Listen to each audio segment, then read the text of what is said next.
क्योंकि हम नबी सल्लल्लाहु अलैहि वसल्लम का कलमा पढ़ा, हमारा नबी भी है, हमारा अल्लाह पाक भी है। अल्लाह पाक ने ऊपर से किताब लिख के भेजी, इधर अंग्रेज़ों ने बड़ी किताबें लिखी हैं, अल्लाह पाक ने भी किताब लिख के भेजी है। चलो अंग्रेज़ ना मुसलमान हों, हिंदू ना मुसलमान हों, लेकिन उस किताब का रिसर्च ज़रूर करें कि अल्लाह पाक ने ऊपर से क्या लिख के भेजा है।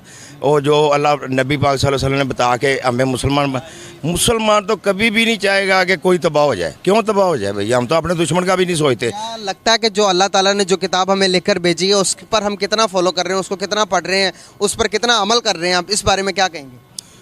भाई बात क्या करें, अलिफ लाम मीम की 30 नेकियां तो मिल जाती हैं। जालिकल किताबुल ला रिबा फीह, हमें पता ही नहीं क्या है। हमारे बूढ़ों को जो पढ़ रहे हैं सवाब तो मिल ही रहा है, लेकिन एक बंदे की लिखी हुई किताब दूसरा बंदा पढ़े, उसको पता लग जाएगा ये एक से मतलब नहीं समझ रहा, गुस्सा तो उसको आएगा ना। अल्लाह पाक थोड़ा सा आता होगा, लेकिन आगे जनरेशन जो आ रही है माशाल्लाह उनको तर्जमा तफसीर सारा आता है। हम चलते हैं इस्लाम पे, अगर हम चलते हैं तो हमारे जहाज़ कभी इंडिया की बॉर्डर क्रॉसिंग नहीं करते, वो नहीं चलते तो उनके जहाज़ हमारा बॉर्डर क्रॉस करते हैं, बाद में जूते भी खाते हैं। चलो कोई बात नहीं, लेकिन ये है कि हम तो कभी भी नहीं चाहेंगे कि हिंदुस्तान हमें तबाह करे या हम हिंदुस्तान का मुसलमान भी कभी नहीं चाहेगा कि पाकिस्तान को तबाह करे, सिख भी कभी नहीं चाहेगा। लेकिन जो हिंदू है ये अंग्रेज़ का गुलाम रहा है, 100 साल अंग्रेज़ इधर हुकूमत की है और ये गुलाम हिंदू था, उसके अंदर जो नौकरानियाँ थीं सारी हिंदन थीं और जो गुलाम थे सारे हिंदू थे। ना मुसलमान ने उसकी गुलामी की, ना सिख ने उसकी गुलामी की। ये तो अंग्रेज़ के पाकिस्तान और हिंदुस्तान के दरमियान अभी तक कितनी जंगें हुई हैं, आपको इल्म है इस बारे में?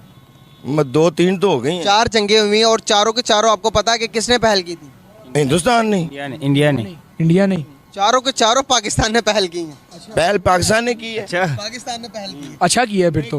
नहीं, कुछ ना कुछ वजह तो होगी मेरे भाई, कुछ वजह होगी जरूर। वजह इसलिए थी कभी भी पहल नहीं करते हम। पाकिस्तान ने सबसे पहले पहल की और सबसे पहले आपको लगता है कि जंग में और चारों जंगें किसने जीती होंगी? चारों जंगें 1-2 तो हमने जीती हैं। ऐसे ही है, 2-3 हमने जीती ही होंगी। जीती तो है। सन 65 वाली जंग थी। हम अब कोई और हिंदुस्तान से इधर आए हमारे पास तो हम उनकी इतनी इज्जत करते हैं, यहाँ पे वो चला जाए तो हमारे कोई करता ही नहीं है। शुक्रिया करते हैं। अस्सलाम वालेकुम। वालेकुम सलाम। कैसे हैं आप? जी अल्लाह का शुक्र है, आप सुनाएं। अल्हम्दुलिल्लाह मैं भी ठीक। नाम आपका? मोहम्मद नादर गौरी। करते क्या हैं? अभी ग्रेजुएशन हुई है मेरी। Very nice. क्या इंडिया पाकिस्तान को डिस्ट्रॉय करने के लिए साजिशें करता है? मुझे ऐसा लगता नहीं, क्योंकि दोनों तरफ से पहलू देखे जाते हैं कि आप उनके लिए क्या सोचते हैं। ठीक है, वो जब आप उनके लिए बुरा सोचेंगे पॉसिबल ये है कि वो भी हमारे लिए बुरा सोचेंगे। सोचे अट्रैक्ट करती है ना एक दूसरे को। जब आप यहाँ से ऑन द कैमरा उनको गालियाँ देंगे तो वो आपको ऑफ द कैमरा भी देंगे, ऑन द कैमरा भी देंगे। हाँ जी, जिस तरह मतलब कि हमारे भी एक्टर्स वहाँ से जाते थे, जैसे आतिफ असलम ने उनसे बात की थी ऑन द स्पॉट कि वो हमारे लिए क्या, जैसे पाकिस्तान जो है वो जब पाकिस्तान को गालियाँ देते हैं तो आपको कैसा लगता है। तो उन्होंने ये बात की थी कि हाँ, जिस तरह आपको हम जब गालियाँ देते हैं तो आपको जैसा आप फील करते हैं वैसे हम लोग फील करते हैं। एग्जैक्टली।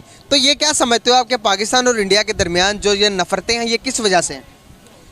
एक्चुअली इसकी मेन रीज़न कश्मीर भी है और इसके बाद हमारे जो है मेन रीज़न मुझे कश्मीर नज़र आती है, मगर वो भी काफ़ी हद तक अगर सुलझाना चाहें तो वो भी सुलझ सकती है, मगर वो एक ऐसी प्रॉब्लम है जिसकी वजह से हम आपस में कभी दोस्त नहीं बन सकते, कभी तजारत नहीं कर सकते, कभी कुछ नहीं। हाँ, मगर ये है कि इंडिया ने हमारी काफ़ी सैलाब के टाइम सपोर्ट किया, उन्होंने मतलब तजारत किया, उन्होंने टमाटर वगैरह ये चीज़ें हमें दिया ताकि हम थोड़ा बेहतर उसको कर सकें। बिल्कुल सही। उन्होंने टमाटर हमें दिए, लेकिन वो टमाटर भी हमने ज़ाया कर दिए, रोड में फेंक दिए कि भाई इंडिया के टमाटर नहीं चाहिए। हमें ये अखलाकियाती तौर पर ये कैसा रद्द अमल? मगर इस तरह करना नहीं चाहिए कि आप अगर कोई चीज़ कोई अगर एड आ रही है, कोई अगर परेशानी में हमें कोई चीज़ दे रहा है तो हमें उसको अप्रिशिएट करना चाहिए, ना कि हमें मतलब कि जो है दुश्मनी करके उसको ज़ाया कर देना चाहिए, क्योंकि ये अल्लाह का रिस्क है जो कि अल्लाह ताला ने किसी के भी वसीले से बना देना है। सही बात है। तो आप फ्यूचर देखते हैं आपके, अगर हम फ्यूचर के अंदर ये जो से अगर फॉर एग्जांपल का सोचें कि अभी इंडिया और पाकिस्तान का मसला हल हो गया, कश्मीर का मसला इंडिया और पाकिस्तान के दरमियान जो कश्मीर का मसला हल हो गया, तो क्या इंडिया को आप एक्सेप्ट करेंगे? जी, अगर देखें ना, कोई के मर्डर करता है किसी का या कोई करता है तो सारा आपस में जो है जो अदालत में केस। क्या हिंदुस्तान पाकिस्तान को डिस्ट्रॉय करने के पीछे, पाकिस्तान को बर्बाद करने के पीछे कोई साजिशें करता है या नहीं? बिल्कुल करता है। हम आपस में कभी दोस्त नहीं बन सकते, कभी तजारत नहीं कर सकते, कभी कुछ नहीं। हाँ, मगर ये है कि इंडिया ने हमारी काफ़ी सैलाब के टाइम सपोर्ट किया, उन्होंने मतलब तजारत किया, उन्होंने